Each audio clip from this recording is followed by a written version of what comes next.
Hey, what's Bobby? up, everybody?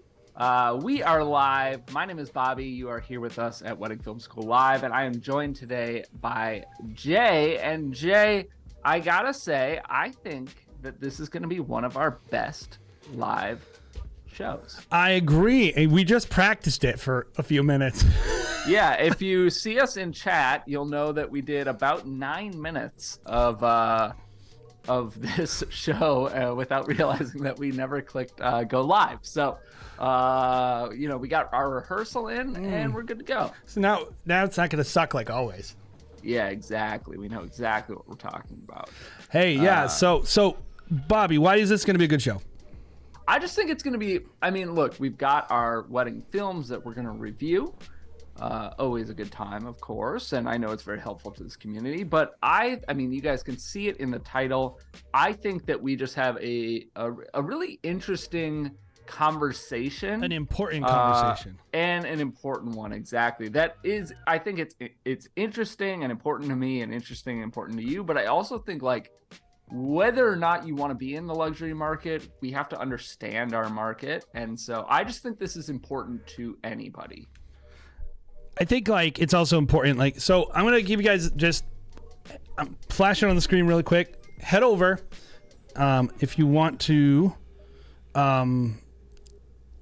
understand what we're talking about, head over to this account called Nanty Narkings, or Educate, Empower, Encourage. They are two accounts that I think are essential for if you want to work in the American industry, but they'll help you internationally. And it is accounts that really focus on the wedding industry, and they do a bunch of things. I've mentioned them before on the show. They'll do like wedding breakdowns, like high-end wedding breakdowns, so you can see how much the filmmaker charged, and then also break down by genre. And today they're doing wedding videographers. And so I said, this is perfect.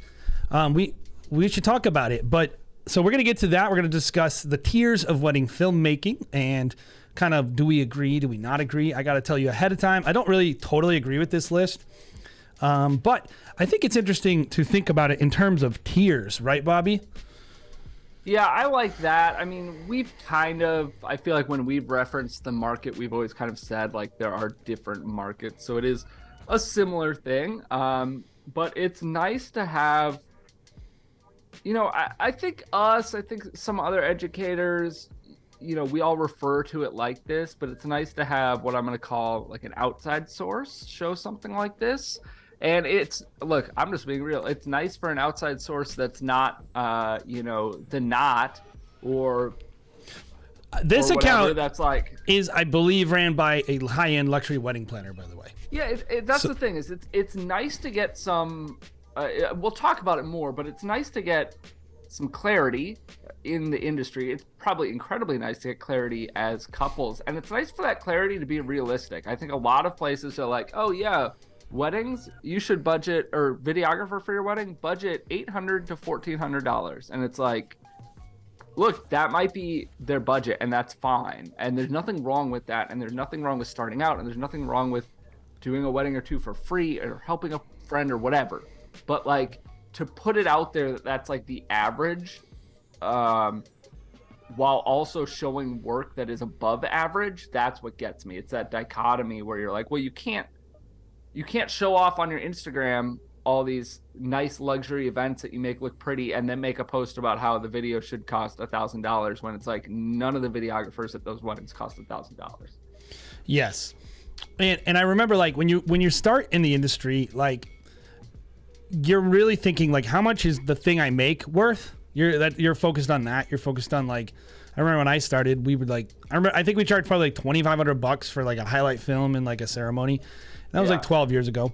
It's different, but I had no idea. I didn't think in terms of an industry. I didn't think in terms of what the venue was charging and what the photographer was charging and what the planner was charging and how much the couple was spending on their wedding. Like a product only, right? Where yes. You're just like, my video, $2,000. And I think this will, if I can help anybody with anything, Bobby, besides helping you all become millionaires, that would be the number one thing I want to help you with. Number one goal is that. But the second goal would be to get you to start to understand the wedding industry. You know, I wish we could call it wedding film school, wedding film industry school or something, instead of just talk about wedding film business school. There's so many people on YouTube teaching you how to use a camera. I like, honestly, that's great. It's not that hard, guys. Like, the other elements to this are. It's more sexy though. It is more sexy, but I think money is the sexiest. Oh. And so we need that as like a soundbite. Yeah. And so I think if you understand how to make it and where the money is and understand what the expectation is, like if you're pitching a luxury wedding client, and by client, you'll know because they'll have the planner who's charging a percentage based with a minimum. That's an important part. And like that person is like expecting a certain price. And if you don't deliver it, they're going like, are you serious? Like you've never, and it literally, Bobby, does mean you don't know what you're doing. Like if you pitch a high-end wedding and you're way under, that person will not book you because they're going to go, they might, I guess. But in general, I think they're probably, it's worse for you. And so I always like to educate people so they understand, like, as you're moving up in your career, know what the expectations of the industry are, not just the value of your work. I've always pushed back on like, know the value of your work. It's like, it's not about the value of your work. There's a combination there. It just has to be a certain level of good.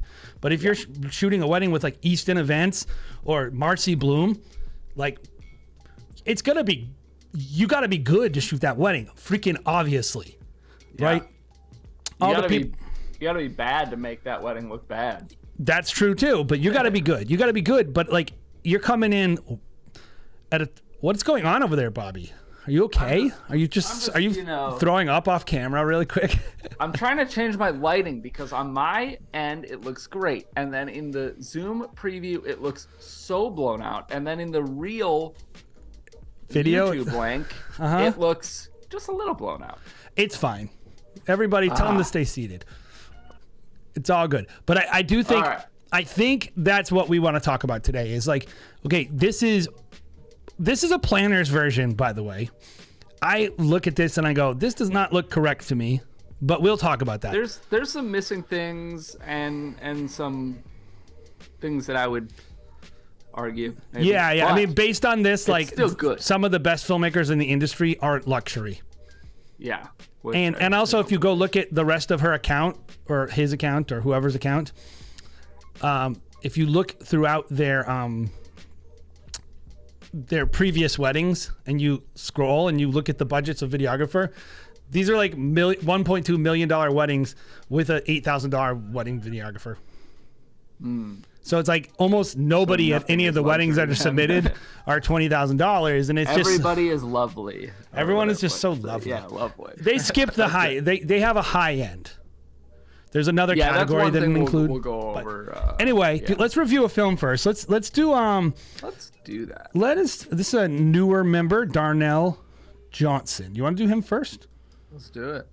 So why don't you talk to people about how we like to do these and kind of how we like to review films, and so also talk about membership. Films. All right. The way we review films here at Wedding Film School Live, we're going to watch a portion of your film, and that's where membership comes into play. If you are a member, which you can do by clicking the little which join Jason is a member down below, you are going to get more of your film reviewed. So if you're a member, we're going to review about 5 minutes of your film, give or take. If we're really into it, we might watch more.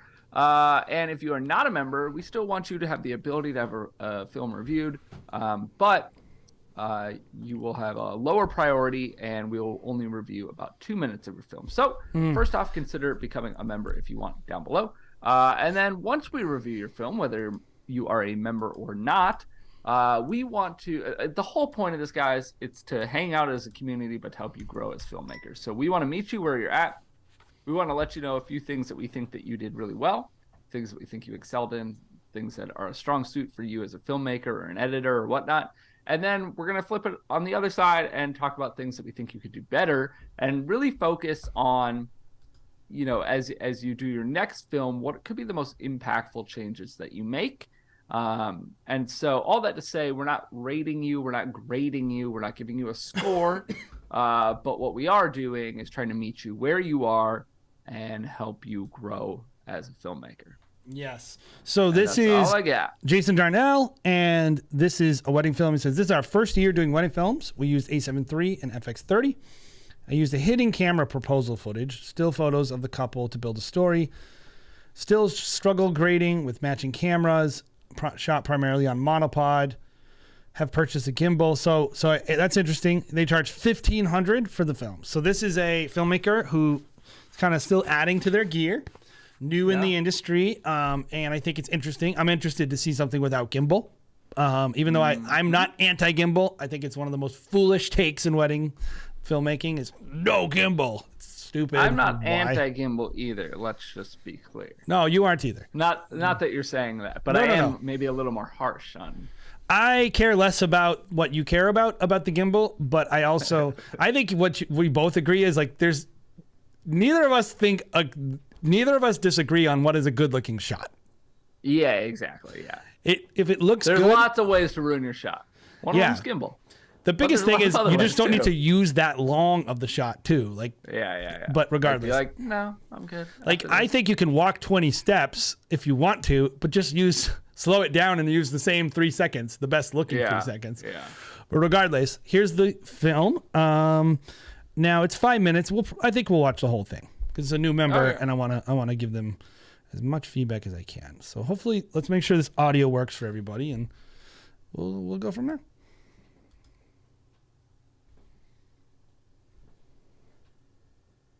Is this working?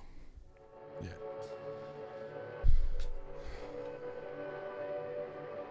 This is the proposal footage.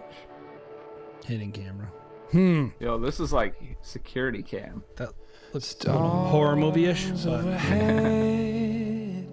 Turn my head and I call. Is that the first look, or I don't know? Yeah, it's gotta be wedding day. For the first time, my life to serve. Look no further, I'm fine. This is a really different structure. So that Yeah. Anyway, let's keep going. Finally found something to hold on to. I couldn't believe it. What is this song? I recognize it. I would call it just generic wedding song. No offense. I use generic wedding songs all the time. So I like that guy's mustache. Yeah. I give his mustache 5 stars rating. Yeah. I'll stop talking when they start talking. But so they kept doing black and white, Bobby. That probably makes you happy that they like continued the theme and didn't just randomly put a black and white shot in there. Yeah, I like the continued theme. To take this time to talk about my dad. But one of the hardest things about today is that he wasn't here to celebrate with us. But he raised me to the man I am today. And if I could be a quarter of the man that he was, I'd be happy. And even though he's not here, he gave us one of the greatest gifts we could ask for. And that's a huge, loving family. Someone to hold on to. I couldn't believe it. I couldn't see it for someone to see me like you do. And over and over and seen and known. It started with you. Got the smoke on the floor. Be better with a I've had gimbal. that at one wedding only. Sarah, being your older sister, often carries an unspoken expectation. I could just see that 7200 bouncing. One's emotion and to offer assistance to all. Yet, the reality is, I could never have fulfilled all of these without you. Crank to 200. Truth be told, I look up to you immensely. Your fearlessness, boundless kindness, unwavering love inspire me, and I genuinely admire you. Seen and known. It started with you. Oh.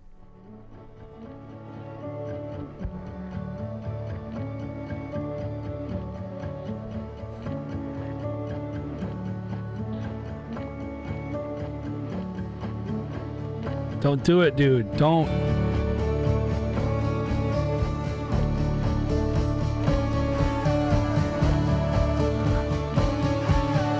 Look at the TV in the foyer. Don't believe it. I couldn't see it for someone to see me like you do it. Okay, I gotta say this. Like sometimes you're in churches, you get the shot you get based on the space in the building, the amount of people there. Look how much free space they had to not shoot that exit sign. Yeah. Yeah, all right. We'll talk about that. We'll talk about that. Like you do it over and over and say that Am I just imagine? Is this the same song or is this a different song? I think it's the same song. It had a weird break and then they just kept the same song going. I don't know. Like, I'm sorry. Maybe but it's not. I think it's different. Let me just. Unwavering love No. inspire me. It's the same song. I genuinely admire you. Okay.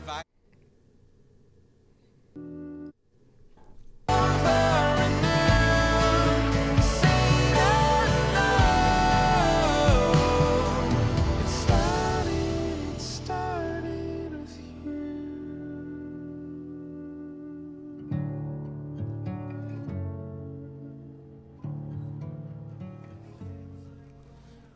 What I also never imagined is that I wouldn't just gain a pack of older brothers, but that roughly 5 years ago I'd get the pleasure of getting the most protective and intimidating person of all.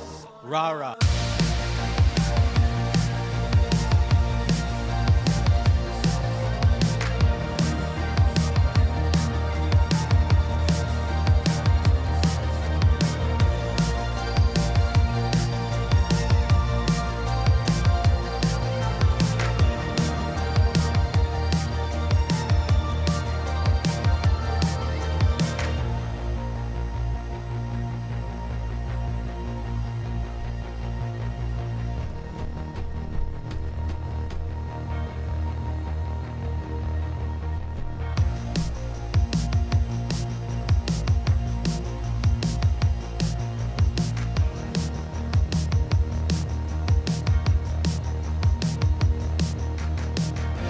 Claps? I like the claps.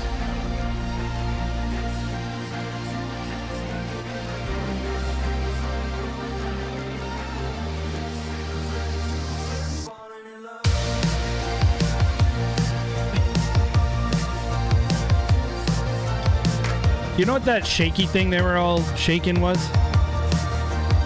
No, I think this is It's like Greek wedding or what? Yeah, well, It's not Greek. It could be like Armenian or something. Or I could be Lebanese. wrong. Yeah. I've done a couple weddings like this that are in the like Greek Orthodox looking They have, churches, like- or maybe they are Greek Orthodox. So. Okay, so I think there's a lot of good stuff about that. I think there's a lot of areas to improve, obviously, but honestly, Yeah. this is person off to a great. No matter what we say, the first thing I want to say is great work. Yeah, There's a lot of- reminder first year. Yeah, very nice looking shots. A lot of things that they could have done devastatingly bad that they did fairly well. And so everything we're going to say is just like, hey, get better moments, not so much you suck. You don't suck. You're good. Yeah, always important that like, look, we usually spend more time on the things we think you could do better here on Winning Film School, and that's to help you, not to tear you down. So, Yeah, the point of what I'm not here to like tell you you made a great film. Like if you want to submit a film for me to compliment, like I look at so many good films, like you have to, I'm immune to good films. Like it would have to be so good for me to be nothing blows Jay out of the water. blown out of the water. But I know what industry standard is, and I know that this is that there's some things in here you need to tweak to really get where you need to be, but the talent is there and the storytelling chops are there, and you're going to do awesome. So all that to say, what did you like about the film, Bobby? I think there were some good shots. I think there were some good music transitions. I know the bride walking down the aisle was one of them. I also liked it was like two guys. I don't know who they are. it was the reception speech, and then it went into some more upbeat music and some dancing footage. So yeah, like you said, definitely some some understanding of some editing techniques that can help your story flow, or things like that. I don't know, Jay. I'm actually curious what you think. Not this shot right here, but this shot if it was in color. I thought the lighting looked excellent on the first dance. I really liked it. I'm curious if that was the videographer or if that could have been the venue or DJ. Because I didn't get that vibe from some other shots where light was being used. So I would say I'm curious about that. This looks lit by the venue. But that being said, they did a good job. So here's what I'll say. Minus, I think there's a few shots where the white balance is a mess and you need to tweak it. The color is very good throughout the film. Like, yeah, I think the color works. I was actually pleasantly surprised in the church, especially. I was like, oh boy. Yep.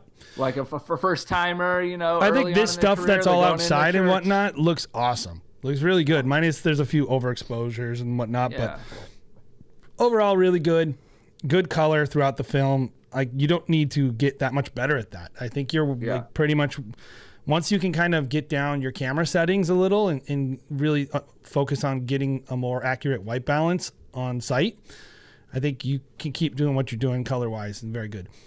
I think not everything that they tried worked story-wise, but I'm going to give them a lot of props for trying to tell a more multifaceted story.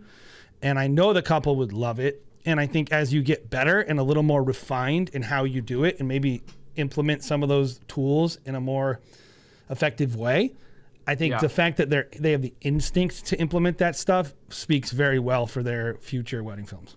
Yeah. So let's flip it on the other direction and talk about things that we think, like, what are some of the things that stand out to you as like, hey, this really took me out of the film, and so in turn, those are the things that I think I would prioritize changing. Yeah. So I think I think this sequence right here is not good. Yeah. Like, I do not like using people walking down the aisle as a build-up. To me, it's the worst part of a wedding. Yeah. In so many ways. Like, I'm with you. It's like, that's not building up to this. And then they cut to it, and it's like, it's the exact same shot as all the other shots. So it reduces the impact of that bride walking down. If I didn't move at all, this is a rule I have. If I haven't moved and I don't change my shot in any way for the bride walking down, I do not show any people walking down the aisle. Yeah. Because I want that moment when the bride walks in to be totally unique to her, especially in a highlight film.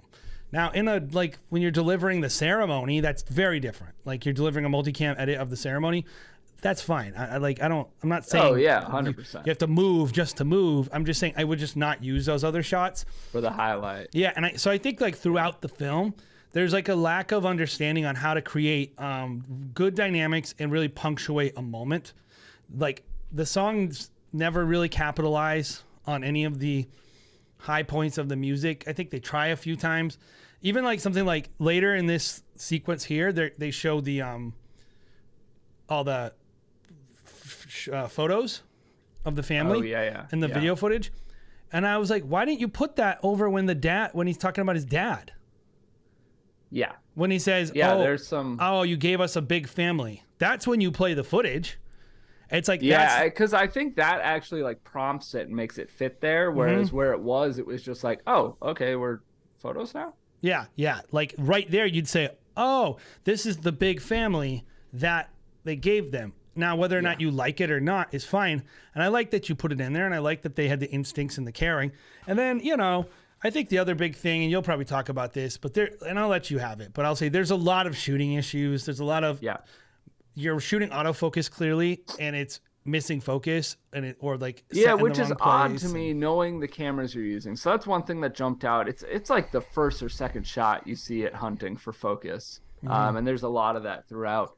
I don't know if it's your settings or maybe you're using some cheap lenses or something like that, but your autofocus is hurting you.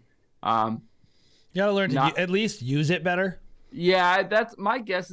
It's a setting thing and a setup thing and how you're using it in your camera, because it should not be missing that bad that often. You know, one of the big things I always, with my guys I work with, because they do it all the time. I saw it the other day. There was a shot of a bride walking down the aisle, and he totally missed focus. And I know what happened was he didn't anticipate where the couple was going to be for the shot he needed, and his little focus box was on the audience and not the middle, and he forgot to adjust it. And my guess would be that there's a lot of that, or that you have a face detection setting that's too sensitive or something like that, and it's hunting around a crowd. Either way. No, that first one wasn't on purpose. Contra. Yeah, that's not on purpose. That's just pumping focus. Yeah, you can see it like going back and forth. Yeah. But not in like a nice way. But yeah, so what about you, Bobby? So that there were some white bounce issues. I think you brought that up. The biggest one for me is all those speeches. I know it's not your lighting, or it's a very different setup scenario, whatever, but like it's very, very blue to me, and there were some other skin tone things here and there, but a lot of the other color stuff looked good. It was more like, I think in camera you just could have done a little better, and then you get a little more you're a little closer just to begin with.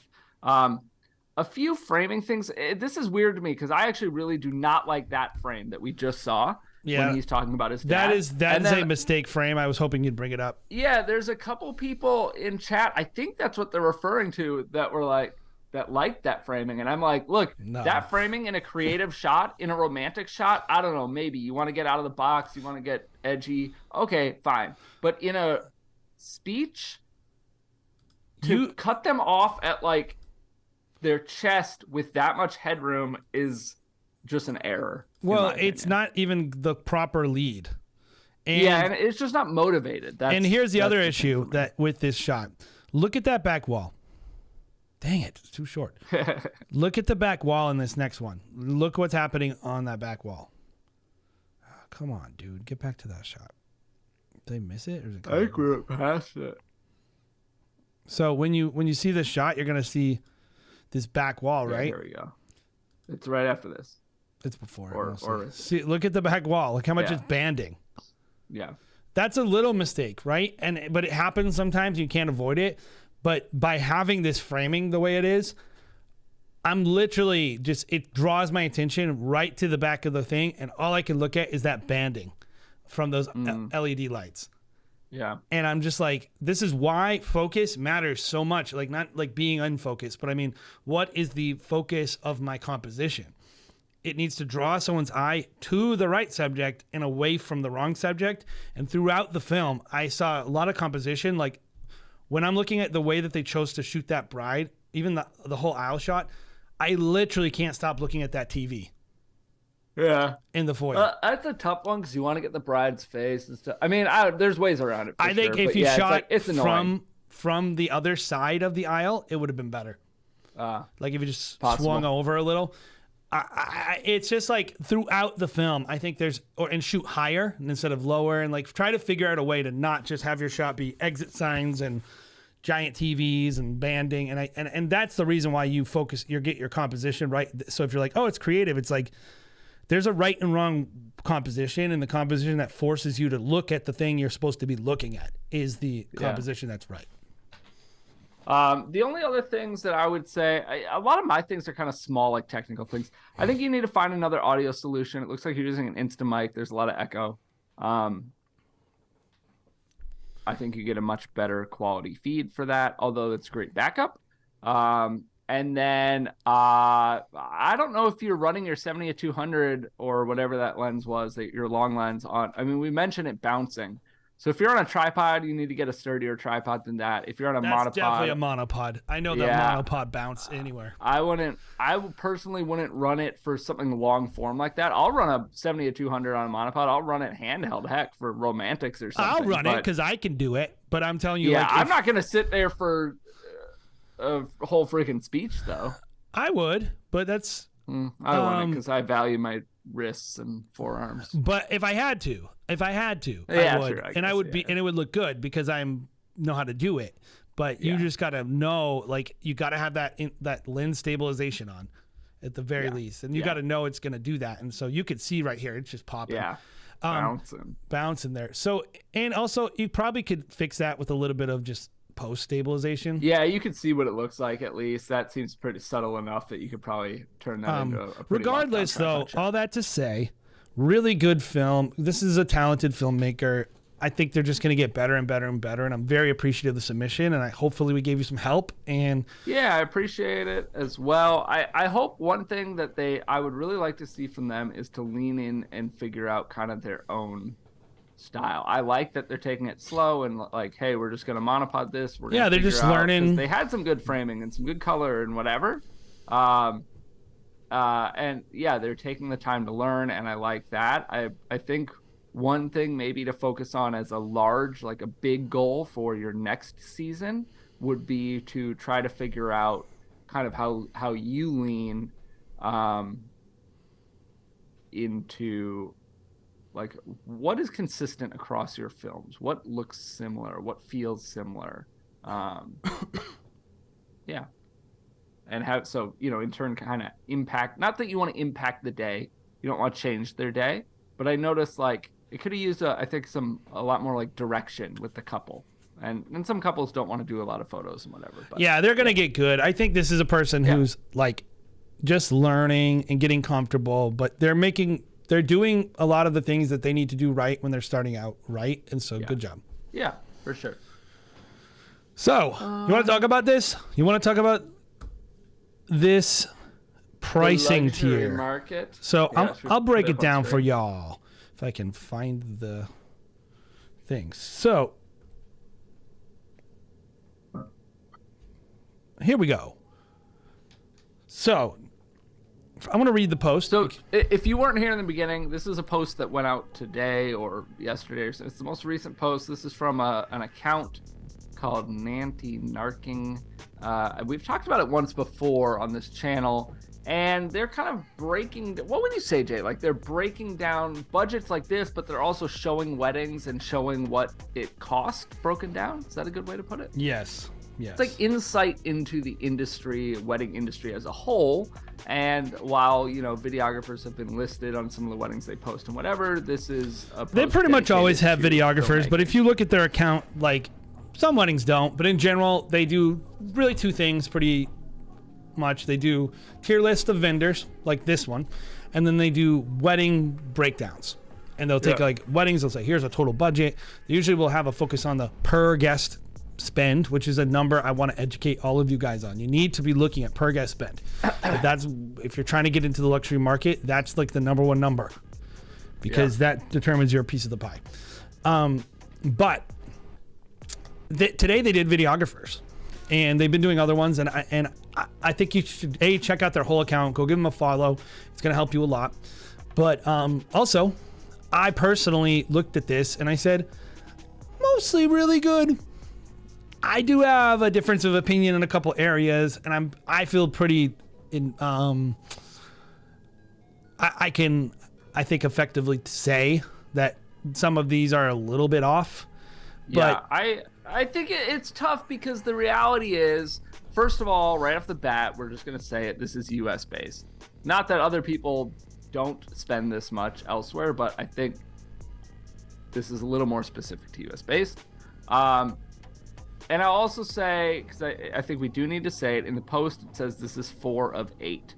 And so 4 of 8 tiers. So there is more to this. You can, give them your email to get the whole thing or something. I don't remember what you have to do. I think it's free, so you could go check it out if you want to. yes, those are important you to should. say, but I you agree. should follow I it. think this is interesting. I like what they're doing. I think it's a great conversation to be had. This is that, much I more do think valuable there than are anything some I could tell you changes about a that I would camera. make. I'll tell you that. If you're like watching this, you're like, why aren't they talking about cameras? It's like this. There's a million like YouTube accounts so you can watch and learn about cameras. There's very few that will talk about this. Yeah. Now, Jay, do you think when they say this is 4 of 8 tiers? Yeah, I've seen their other 8. I've seen Are their the other ones. 8 are they fitting within this, or are they breaking these tiers down further? So they have high end, which is in between lovely and luxury, and they kind of have sub tiers of that one, like low, mid, and high, like upper. Gotcha. Like, And That's so, the thing with me is I think these need to be broken down a little further too. Like to me, in the general U.S., let's take coastal cities out. Like let's take L.A. out. I mean, Santa Barbara's not big, but all the like big California markets. Let's take New York City out. Probably where you are sometimes, Jay, as well. Like I don't see 2,500 and 5,000 as being in the same tier. Maybe that's more Midwest. you know, the thing to keep in mind with the account, and then we'll get into it, is because they're not too far off. But the thing to keep in mind is they're a wedding planner. They're a luxury wedding planner. They probably haven't smelled a budget wedding in 10 years, so they're basing Like, it on. I don't know. It's under 10,000. They're basing it on what someone else told them about it. And this is what I will say about it too. I remember I was telling someone, like, I was on Twitter one time and I just said something like, somebody's complaining about spend, and I'm like, I don't know, guys. Like, I've seen like people drop $80K on flowers like all the time. You can fall out of bed and hit an $80K floral budget.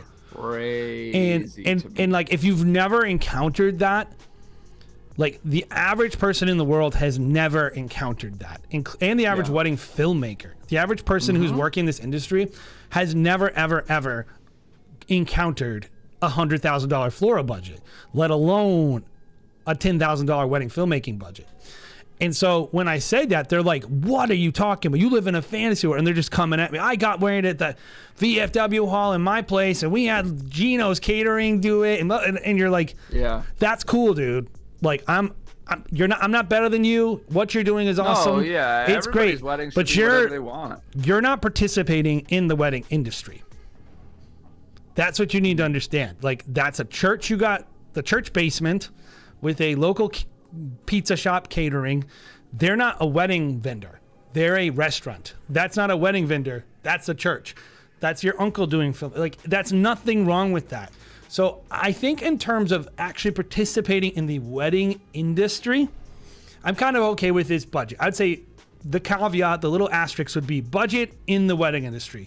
And that's like you have a full suite of vendors at your event. So you have like a florist there, and you have it's catered. That could be a good way to put it. You're at exactly a venue, and like, but do you need to spend this to get someone at your wedding? No. You could spend $15K on your wedding. Maybe you get married at your dad's lake house and you don't have a tent and you're all there, and you pay someone $1,500 to film.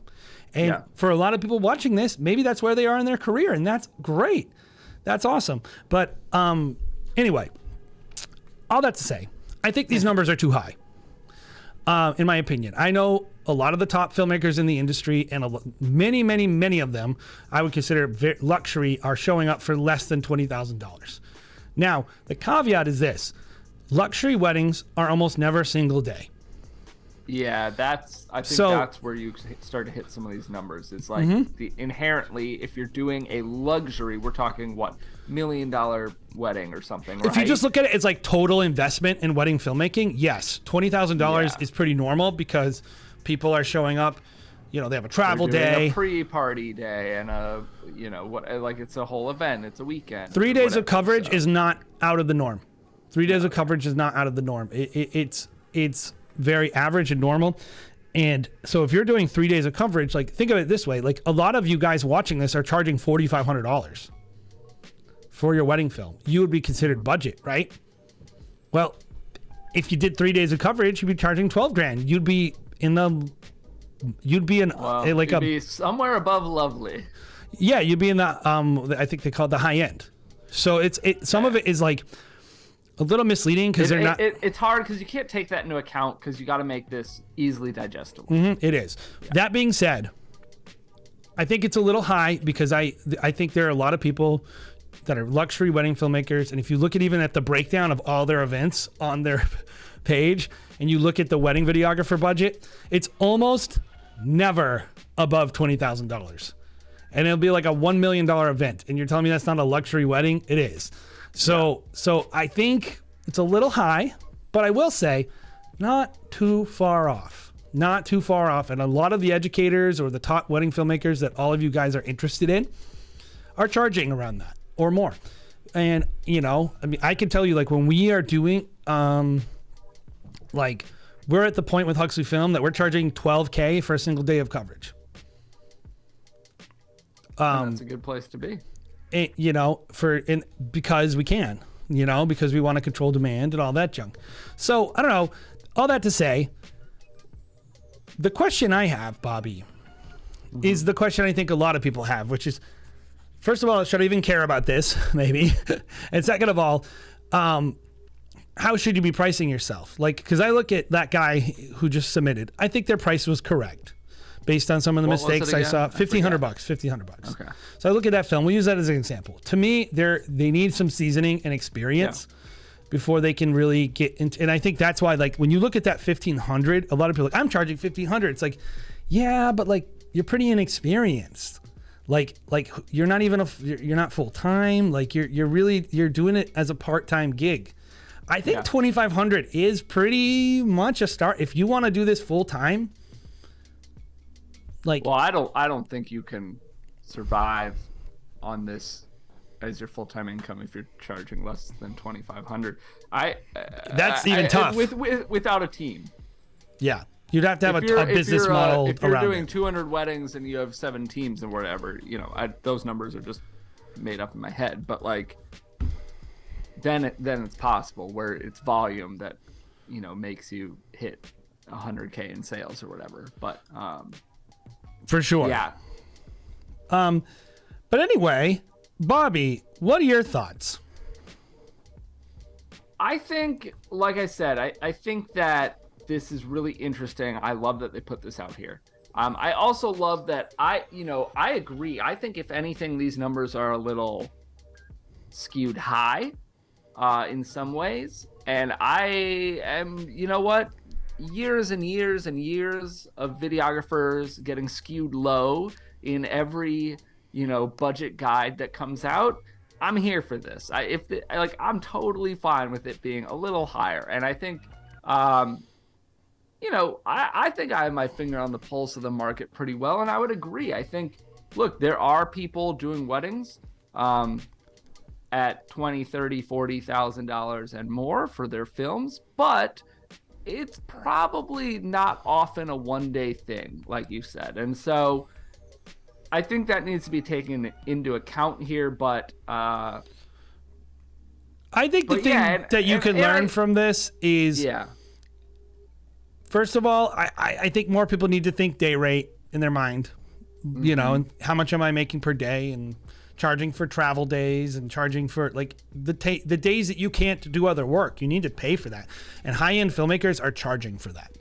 They're charging maybe sometimes they're like, I'll fly out for free. But, in general, they're taking that into account with their pricing.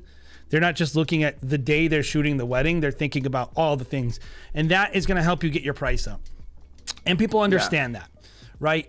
I think if you're starting out, you're thinking deliverables a lot of times. And so you're focused on, like, I'm giving you a 4-minute film. Yeah. And it's like product centric. And I do think like that's a good way to start, and it's fine. It's not totally inaccurate, especially if you pretty much are all going to be doing the same wedding, Saturday, 8 to 10 hours of coverage, Saturday, 8 to 10 hours of coverage. Yep. But once you start moving into luxury, you start having to deal with really unique situations. Someone called me today about a unique situation, a gig, they're in chat. Kyle Smith called me and we were talking about a gig an opportunity he has in Southeast Asia. It's like a wedding out in Thailand or whatever.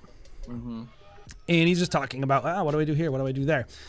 And I was like, I don't know. We're just thinking about it. We're kicking around ideas. And it's like you have to factor in travel to there, which is going to be 28 hours of travel. You're going to have to factor in how wiped you are for the next weekend of weddings. You have to factor in the fact that you should probably add a day of padding in case something happens to your flight. Ooh, a day. I would add more than that. Oh, yeah, for sure. For sure. But that makes me so nervous. At least a day, though, is my point. Yeah. In this economy? Yeah. Right? At least a day. And like when you start to understand everything, like that you're not just driving an hour to your local country club, but that you're basically giving up a week of your life. Yeah. It's really, what I always find interesting is it's actually not that much different than a person charging $5,000 to drive to the local country club. Yeah. They're just when having to account for 6 days of their life. Yeah. So like, I remember once, funny story, I had a inquiry for a wedding in India. It was, I can't remember how many days it actually, I think it was like 4 days, something like that. We would have been out there for like a week. And direct quote, of course, Indian wedding, I was dealing with the father. yes, luggage directly. too, by the way. Yeah. And direct quote was, we want you there for these 5 days. I want you available 24/7 to shoot. And I was like, well, this is kind of a red flag. Like, I don't think I want to do this, period. Hey, do you have any rocks in your house? Go pound them. Yeah. But I was like, all right, I'll give you a quote, but it is going to be a quote for me potentially shooting 24/7. And it wasn't just me. I think it was 2 of us. It might have been 3 total. I can't remember. But anyway, of course, I sent it. It was a very large number. And the response was, well, I could find somebody cheaper in India. And I was like, yeah, no shit. Like, Go do that, you moron. Yeah. Why didn't you even call me? Yeah. So anyway, There fun are times. filmmakers for everyone. I think people focus on that. But I think like it's always focused on that the luxury filmmakers are better or that they have better planners. I think the thing that's often ignored is that it's actually different. yeah. It's different skills. They're different types of events. They are more time invested. And Yeah. I think a lot of times the difference is a luxury wedding filmmaker is experienced enough to know what goes into working of an event like that. And a planner's looking for that. A planner's looking for someone who's like knows what's actually about to go on and understands like that they're not just like, oh, so the wedding's this day? Okay. Like they know like there's social content that needs to be made for the planner out of this wedding. You need to get there, shoot a welcome party, plus a rehearsal dinner, plus all the fun stuff. You're getting up at 6 a.m. You're doing all the like they understand. And so yeah, the luxury person just goes, I'm charging for all the things. And if there's a question, they're gonna say like, okay, well this, like they can account for the price. Yeah. And it's not just going like, well, but I'm really good. It's the value of my work. That is Yeah. such a weak sauce way of evaluating your value. Even though yes, your work could be really good, but if the value of your work is done in 8 hours and the value of that luxury filmmaker is actually considered to be 60 hours of their time, who's going to charge more? And like that person's going to win way more bids because they're going to be able to understand.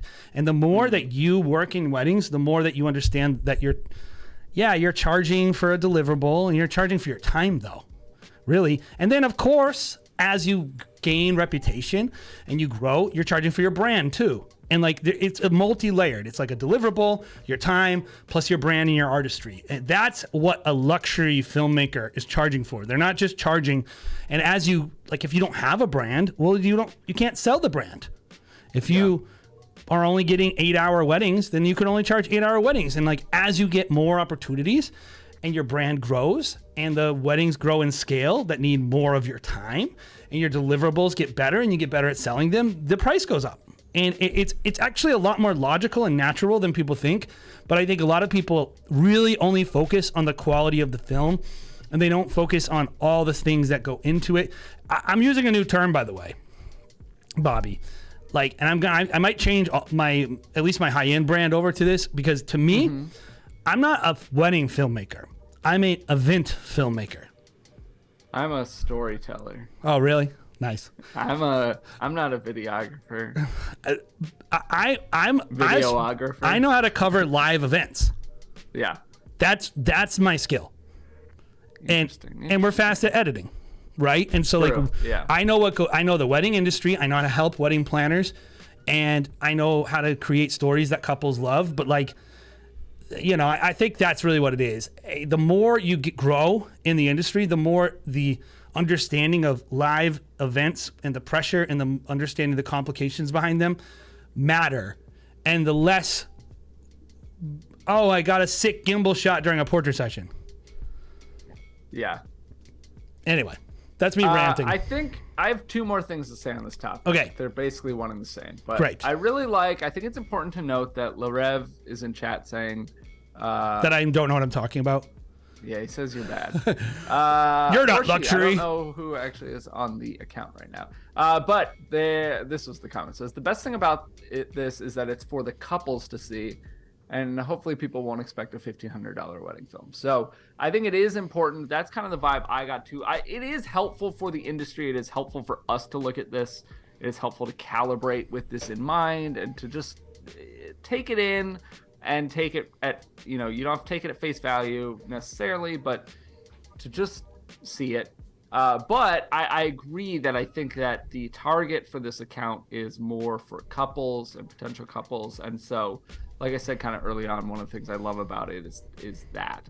I also think it's important. I really like one of the things they wrote. So it's a long paragraph. You can see it on the right there, but obviously you can't read it, I don't think, because it's way too tiny.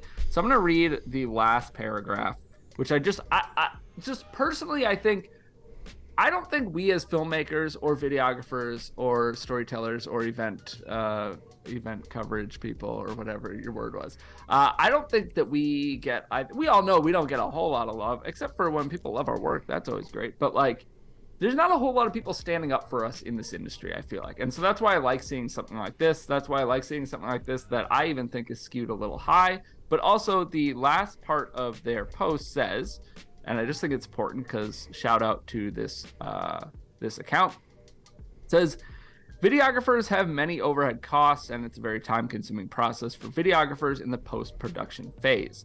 Unlike photographers who have abundant AI tools, videographers have to cull through countless hours of film without as much AI assistance at the moment.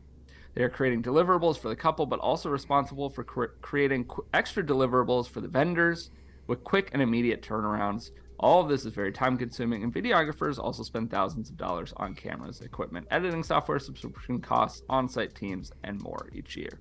So I like that shout out. I think that it's nice to have somebody in our corner who's just I want to address one thing that Brandon said too, because I somewhat agree with Brandon. Yeah, I somewhat agree with Brandon, but I also think I don't agree with Brandon. Yeah, really. I think maybe I don't agree with him at all. But it's who you know. Yes. So let me say this in a nice way to people. If you think that you're not getting the opportunities you deserve, you're wrong. Like, yeah, that's like a brutal truth, but there's a reason probably for it. You might not know what the reason is, but if you ask someone who's a truth teller, they will tell you. And so, yes, you do need to know people, but people want to know people based on the value that they add them. And what do you see? Yeah, so is that kind of your answer? So I know people, I'm just reading through this now, but people are going back and forth and stuff. And I know Brendan also said that, and this is something that I see too. I see plenty of people in the luxury space covering events really poorly, right? People doing what we know. I saw this in Santa Barbara occasionally, actually. People that we know are doing a wedding that is above 150K, above 200K, and this was 10 years ago. Yes. Right? So they're doing what is, maybe it's not luxury wedding, but it is. Yeah, I would not consider that to be luxury, but it's a very nice event.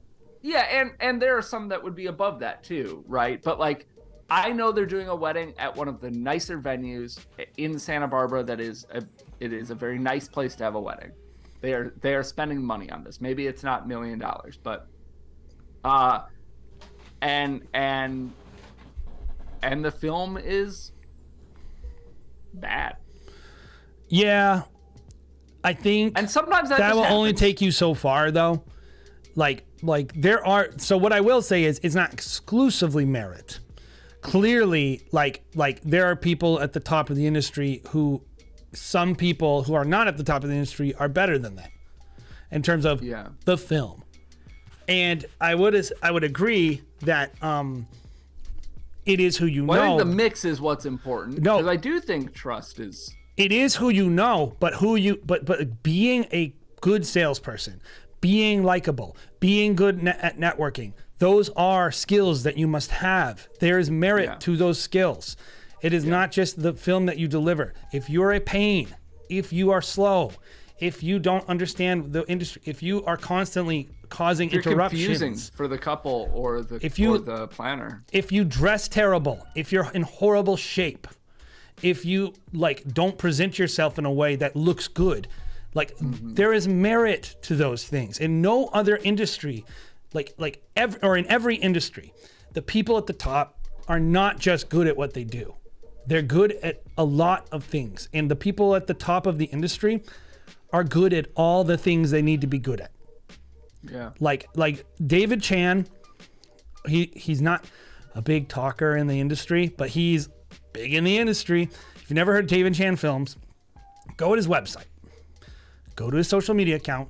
Look at what he does, right? His work is good. You might not think it's the best work in the whole world. I think it's really, really good. That's personally, but I guess for some people it wouldn't be their cup of tea because maybe he's not shooting in an elopement film in Iceland. But he's great. And you look at his work and he's working with all the right people. And you go to his website and he's standing there in an incredible headshot, so sexy, wearing this incredible looking bow tie. But here's what I know about David Chan.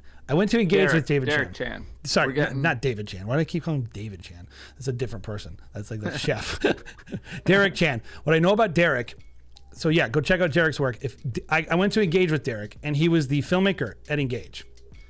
And, I met Derek years before, and he's a really nice guy. And his team was there. And literally, this dude showed up to kill. He's delivering films day of at this conference, right? He has this whole team there. They had a bunch of stuff they shot in the plane, right?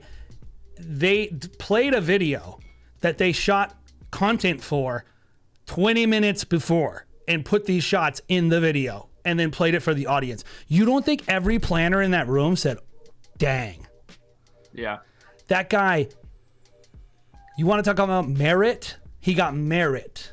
Yeah. He punched into that room, and he was already a luxury wedding filmmaker, but I know for a fact that people noticed, and it was good. And if you think you can do that, I promise you, almost none of you listening could do what Derek did. I couldn't. I know that. That's a fact. Because he has leadership skills too. And so it's I think this is something that you and I, Jay, have talked about before in the way that we've always put it. I do want to acknowledge Brandon saying the best is very relative. And I think it's not far relative. as quality, I think you can have preference, right? You can have preference, but nobody is going to debate that all the best people are good. Right? Here's the best. Yeah. But one of the things that Jay, that you and I have said is especially as you approach higher and higher markets, you don't always have trust. Having a wedding planner that knows you're going to knock it out of the park for them and for their client goes so far. And yes, you have to do good work usually, but there's a certain threshold. That's the way we've talked about it, right, Jay? Where it's you have to do work better than this line, but as long as your work is so, such and such good, what I care about as a planner is that you're going to represent me well. You're going to do right by me. I can trust you in every instance. You're going to do right by my couple. That is important. Yes.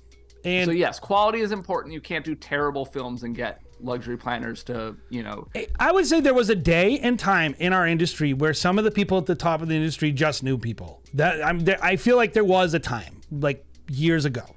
They went to Engage. They went there first. They knew people. They weren't really keeping up with the industry because there wasn't a massive demand by the planners. But I feel like that day's gone. If you go follow any of the top planners, and they don't have bad films. They have incredible films by great filmmakers. And maybe it's not your preference. Maybe you prefer something else. But I don't think you're going to go watch Storybox or Le Rev or Sculpting with Time or Ray Roman and be like, I'm better than them. If you think you're better than them, show me your film. I'll tell you straight up, you're not. You're not. He'll do it too. You're not better than them. Sorry. Like, like they're great, but they're also better than you at like 100 things that aren't just the films. Doesn't mean you can't get there, but like, you gotta have humility, man. Like you gotta know, like, hey, like I'm not getting what they're getting because I'm not doing something that they're doing.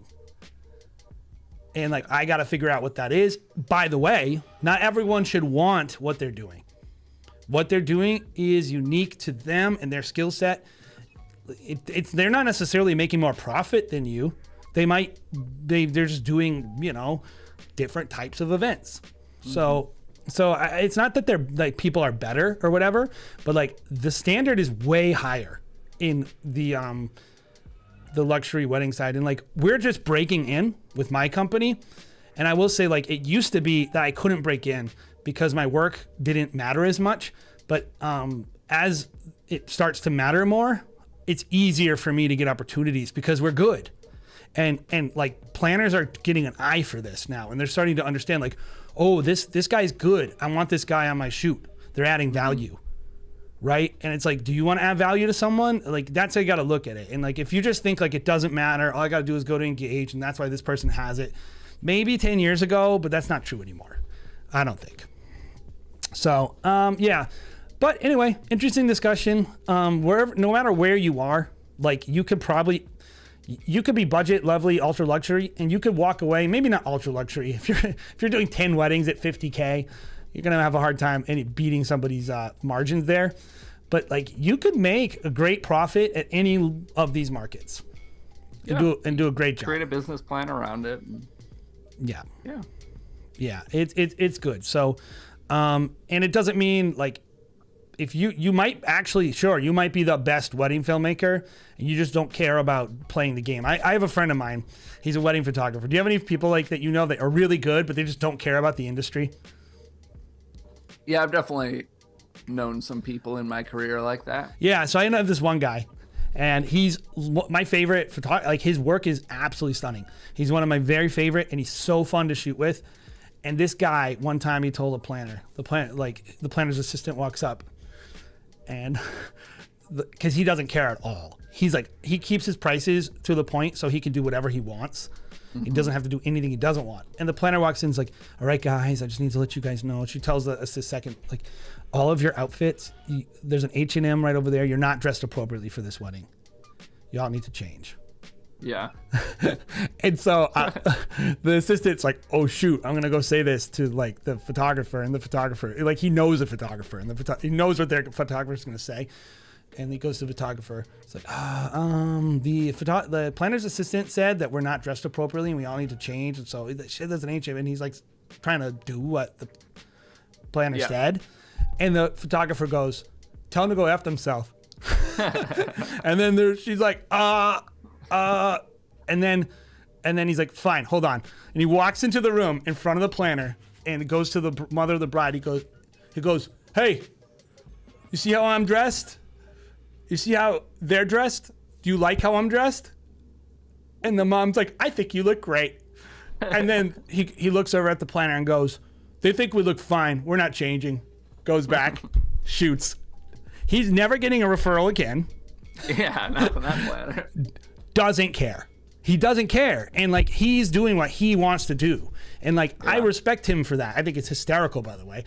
I wouldn't do it. It's not my goals and it's not my best self. Like, my best self is working at high-end events. That's what I'm best at. Like, this guy doesn't care, and you have to decide that for yourself. You shouldn't be looking at a tier list and saying like, I'm not luxury, I'm not ultra luxury. It's not like I'm not lovely. You're F, and then it's like working your way to A. It's not a grading system. It's about like what types of events do you want to work? What fits your style best? What kind of couples do you want to work with? Do you want to have to wear a tuxedo? That's an important conversation or an important discussion to have with yourself or you know, whoever's involved in that decision, because it is, look, luxury market can be great. I've shot some very high-end weddings. They're fun. I love beautiful, whatever. But it takes a lot out of you.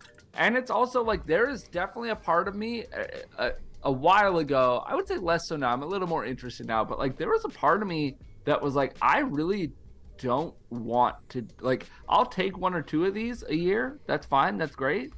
I don't really want this to be, all my weddings. And that was just a personal choice. It is. And I think the budget, maybe you're not going to see the best of the best, but I think you will see equally quality films anywhere from 5,000 to 40,000. Mm-hmm. You're going to see incredible filmmakers, and they're just making compromises or decisions about what they want to be doing at each price point. And like, if you're in that lovely market, you're probably mostly selling directly to couples, which means like, if you really want that experience, great. But I will say you're going to put a cap on that. Like, I think it's going to be really hard to consistently charge over $10,000 selling directly to couples. Mm-hmm. You could do it, and you'll get a few here and there. But I think at the end of the day, like, maybe that's just what you like doing. Like if I can't imagine Stanton Giles shooting lots of luxury wedding films. Yeah, I consider him his vibe. I consider him to be one of the best wedding filmmakers. His ideal wedding film that pulls out the best in his work is probably, he can definitely charge more than most, because I think he's of the highest demand in terms of elopement wedding filmmakers. Mm-hmm. And go check out his course, guys. He does great work. He has an awesome podcast episode about this that we did with him. But I can't imagine him wanting to be a luxury wedding filmmaker. Yeah. Like, that's in fair. this tier. And he'll... Yeah, it's not necessarily the end goal. Yeah. So, anyway, let's do another film. Hopefully that was helpful, guys. Let's do it. I think he does do some luxury wedding films, but I don't think it's his bread and butter. Yeah, you'll also notice, like, I don't think he's really putting those out there very much. It's definitely not At what he least not wants to right be now. branded as. Let's do Brandon Yeah. Rice, since he is he's talking a big game in chat. So Let's do it. I like that he has a new Ray Roman looking logo. That's cool. Is this new, Brandon, or is this a new I think logo? we've seen. Well, I don't know what you're pulling up. Yeah, I think we've seen this before. Although, to be fair, it's possible that I saw this, like, I'm just looking at one of his if films. he posted in, a group or something. Yeah, let us know in chat, because I feel like I haven't seen this logo. Brandon is a member now, so we'll watch the whole film. So let's do this. What did he say about it? Let me see. What did he say about this film? He said, cool couple, really nice, blah, blah, blah. Fun day, challenge as bride wanted to do a first touch. Okay, say vows. I normally don't mic brides. Oh, yeah, I've been in this situation. That's a little challenging. But had to use Instamac on her dress to get audio clearly. You know what's weird about this spreadsheet? Sometimes it has wrapping and I can read things, and other times yeah. it doesn't, and I don't know what is causing it.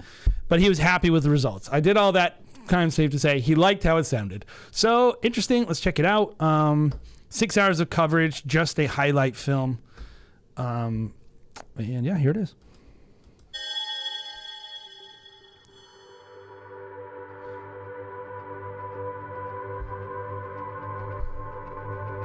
Sean, who would have thought nearly 10 years ago that the fireman who cut me out of my car would one day be my husband? Ooh. You have been the biggest blessing I never knew I needed. You've loved me through the darkest times and held my hand with pride through the happiest times. You're more than a soulmate. You are a piece of my soul. You exist in my world in a way that no one else does.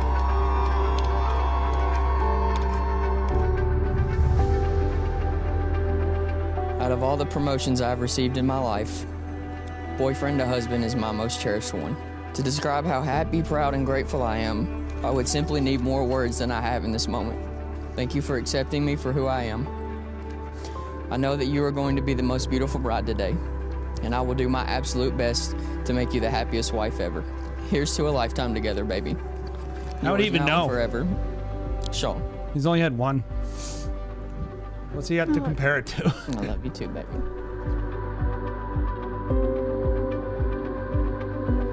You are a witness to the miracle of a man and a woman joining together and becoming one flesh. It's a privilege for me to be a part of this wedding ceremony. I love these guys so much. And when I look at them, I don't just see a young couple getting married. I see two very accomplished professionals. They are heroes to many people. They respond to those who are in need, and they change lives for the better on a daily basis. And in their spare time, well, when they have spare time, they love to go on adventures. I really don't think two people could be more suited for one another.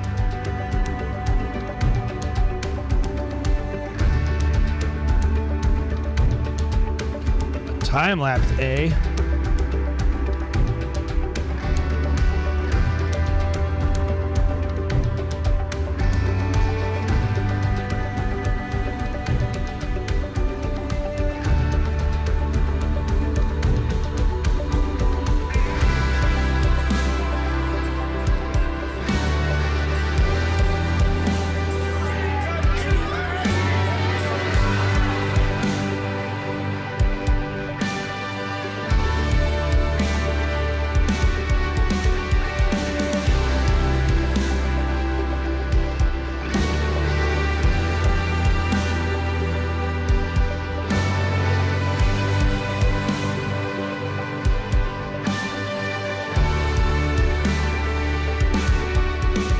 For as much as this man and this woman have promised to be faithful and true to each other, they have given rings in pledge. They now enter into a new estate. As a minister of Jesus Christ, I now pronounce them husband and wife. Sean, you may kiss your bride. Do it.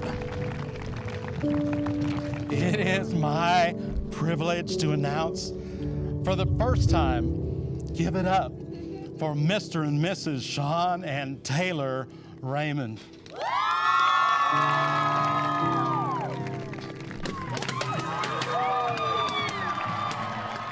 I'm curious why, and I'll ask Brandon in chat, why he didn't choose to use his gimbal for that. So yeah. Cool. So what do you think there? Yeah, I thought, it's like, I feel like, I know we've reviewed Brandon's films before, but it's a solid film. I'm sure that they love it. I think definitely a lot of things to love in the film. I think the only, on the flip side things, I like a few smaller things. But yeah, so things that I loved in this film, I really liked the silhouette. I think there were 3 shots of silhouette stuff, maybe a few more. Looked really nice. I like the variation of having them in focus. I like the variation of them moving. I like having out of focus, like some different shots with that, kind of similar setup. So I like that.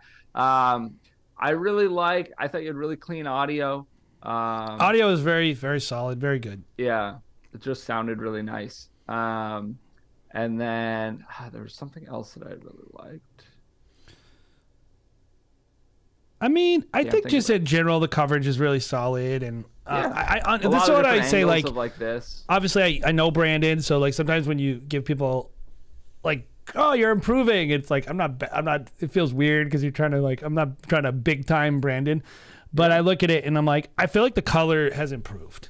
I like his new color better than his old color. I know he's made some minor adjustments. I'm pretty sure we've seen. Yeah, he's done it, but he's done it. So I wasn't gonna bring it up here because I feel like I've already said that. But yes, I think it's better. I think like it just warmer to me, feels better.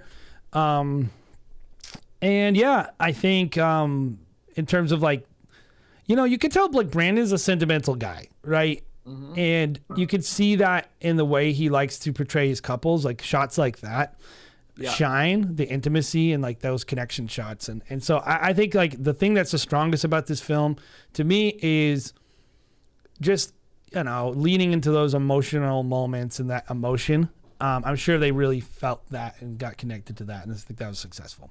So things I think could be improved. And some of it is taste. Some of it I think are just mistakes. Taste, I'll start with taste things. And the number one taste thing for me is a little too much slow-mo, in my opinion. Yeah. Like that's a taste thing for me. And again, it's my preference or it's not my preference or whatever. But I would agree.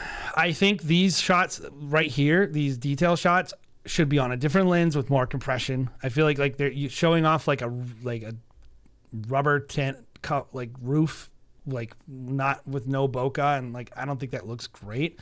I feel like a 50 mil or something like that would look a lot nicer than shooting like some of that stuff. And you know, personally, like I found this dance segment to be very underwhelming. Like kind of cutting with like directly to them, just them hanging. I kind of felt like when he was moving away from what he's comfortable in, it kind of like lost its identity a little bit. And I feel like this stuff is too wide. I feel like he's clearly good. Like I wish he would have shot this segment the way he shot the first touch. That's really what it is. That handheld look. I think he should have leaned into that more, and with that compression and that look to hide the fact that there's like 7 people there. And then the last one that's a preference thing to me is like I would have liked to see like when they're poppers, man. I like to see that as foreground. I would have liked to see that shot leveraged more. I don't know if you knew about it. Get into it. Yeah, like shoot it with a gimbal or be tight. Yeah. Shoot it with a gimbal, even if it's on like it's 24 to 70 and you're on 70, just to get that foreground and that motion. I kind of felt like it wasn't as impactful on a static camera. Yeah. That's the big one. That's the big one for me. You know, that's what I think could be improved. Yeah. So I think on my end, again, like I said, I think it's a lot of smaller stuff. There were still, to me, there were a few distinct shots that I think the color just looked off, and then I still think I have like 2 categories. I have like a few shots I can think of right now where I was like, ooh, something is off here, and then I think there's a more broad category of some shots that look still kind of cool to me. The distinct shots, it's a close up. It's looking down at her bouquet, and I think like the veil is maybe over it, and then it's a close up of their hands. Yes, I remember that one. All right, yeah, whatever. It's right. It's right. It's like right around when he's like kissing her head. Oh, it's right there. Yeah. This one. This. Yeah, and I think this is right before sunset, but like the shadows are too blue. Yeah. So again, small, whatever. Another thing. So again, maybe personal preference. I don't know. The bride coming down the aisle shot, I would have preferred to see that on a tighter lens. I think you were on your gimbal. In fact, I felt like the ceremony was just too wide covered in general. Yeah, it was really wide, and the issue with that, you know, you see all the people, whatever. I don't care about that, but she's smaller in frame. There's also that white truck, which maybe that's what they rolled up in or something. Yeah, some people. I think your like tripod is in the shot. It might be a sign. I can't remember. It's like if you're looking at that shot, it's the right side of the aisle. Yeah.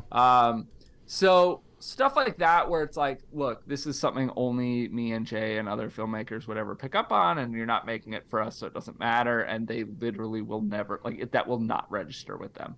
But I think a tighter shot obviously looks pretty too. And then the only other thing for me that's a little more like not like a technical flaw, easily correctable thing. To me and Jay, I don't know if you agree, and I also don't know, Brandon, maybe this is just your style and you lean into it, whatever. I felt like it dragged in, maybe the second half or so. Like, yeah, that's what I was trying to say. Is like it just kind of lost its momentum a little bit. Yeah, and the odd thing for me is you hit this upbeat part of the song. I can't remember if you switch songs or just hit this upbeat part, but it just kind of like, it's actually right here. It's at the cake eating or cutting or whatever, and I'm like, why this? Like, it just, I don't think it utilized. I think I like the transition of music. I like that you switched to something, because I think it would have dragged even more had it not switched, but I don't think that transition was utilized. Like, show that shot right there when we hit the upbeat stuff, the close-up, the tight dancing. Yeah, that's what I was saying. Is it just felt like it didn't really have the same identity, and maybe I'm totally wrong, but I felt like Brandon didn't have the level of buy-in for that type of film on his own performance or in terms of what's interesting to him, and so he kind of was like, and he just held the shot long. And I would have liked like more shots, a little more like get in there, like a little more effort maybe on that segment of the film, because I agree, it kind of lost steam. But yeah, again, like those are not, I don't want to say they're small things because I think they're important, but like it's a very solid film, and I know it's something that they love, like guaranteed, because it's so like couple focused or couple centered. And so yeah, Cool. That's all I got. Me too. So why don't we wrap up today? We've had a long stream, had a lot of conversations. We got more films for next week. We had 10 minutes of extra stream to start the stream before we Yeah. realized we weren't This is what I'm live. going to say. Next week, we've got a special guest. We got Sharon from For Films coming on, reviewing your films. So if you would like your films reviewed by the master, then go ahead and submit your films today and all throughout the week. Sharon is going to be reviewing films. We're only doing films next week. We're going to go through as many as we can. I'm going to try to slow her down because she's a talker, and we're going to have a really fun time reviewing films. And the other thing is, we might be planning a little retreat in New York City in February. So if you're interested, go head over to the Facebook group, weigh in on the poll we got going. If you would like to join us in New York City in February, okay. You like New York City? Listen, who's in chat? We got people in chat still? Yeah, we got a lot. Okay, let's ask this question.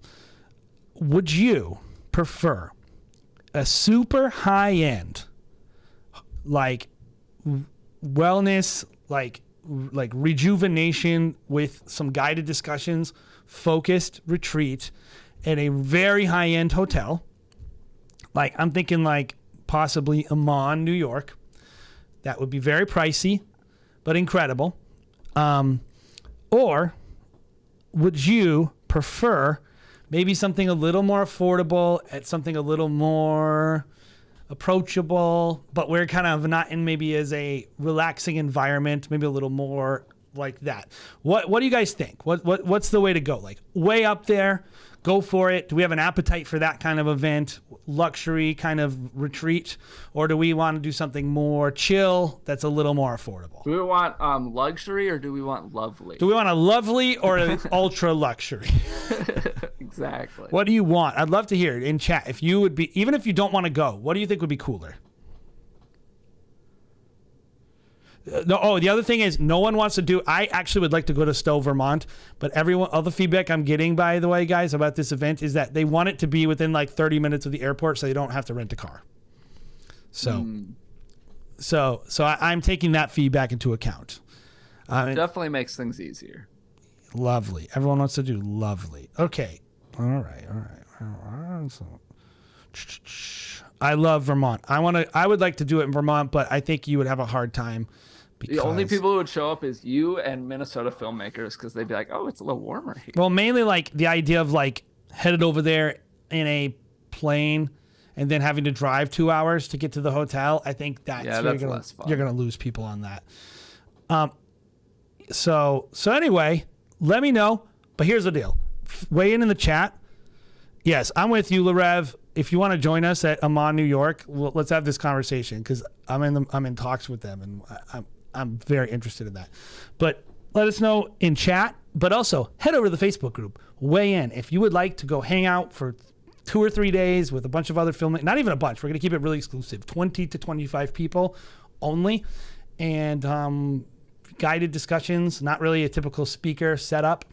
Maybe some coaching opportunities at this event, and lots of really nice food because we're in New York. So that's what I'd like to do. I like that. All right, guys. Sweet. Well, with that said, thank you guys for being here. We will see you next week again with Sharon, which is exciting. He added a new category, ultra budget. I'm ultra budget. I like it. We can do that too. That's day one of the retreat, just so you appreciate. Yeah, Ultra we'll have a Max pre-day lunch after. Yeah. It'll be at the Motel 6. That's called having to go to the airport and get lunch. Except not budget, because you pay like twice as much for it. Sweet. Thank you guys for being here. We will see you next week with Sharon. Exciting. Get your films submitted now on our website, weddingfilm.school. Make sure you're subscribed, watching our other stuff on the Wedding Film School show, our separate channel for our podcast, and consider becoming a member if you want your films reviewed. We are probably, my guess is, Jay, we're going to try to hit a lot of films next week. That's Yeah, my we're gonna guess. try as many as we And can. priority's going to members. That's It's all gonna I'm be saying, at least a 2-hour stream. So Oh boy, I'm gonna get my voice ready. I'm not gonna talk for. Oh, until then, I'm Until out. then. See ya. bye.